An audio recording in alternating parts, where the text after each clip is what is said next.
The United Nations has designated July 30 as a World Day Against Trafficking in Persons. Each year, around 4 million people fall victim to human trafficking rings around the world. Men, women and children are forced, tricked or threatened by traffickers and sold into slavery, sex trade or for organ transplants.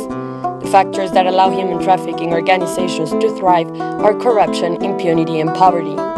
According to Mexico's National Human Rights Commission, the country is a major point of transit and destination for victims of trafficking. Acapulco, Puerto Vallarta, Cancun, Tijuana and Ciudad Juarez are the cities most frequented by the United States and European tourists looking to take advantage of the illegal trade, which in Mexico carries prison terms from 5 to 30 years. Human trafficking is one of the most heinous crimes committed by taking advantage of society's most vulnerable.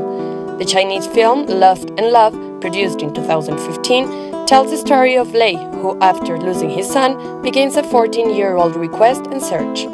The World Day Against Trafficking in Persons is a call to action to end this crime and give hope to the victims who often live unrecognized among us, said UN Secretary General Ban Ki-moon.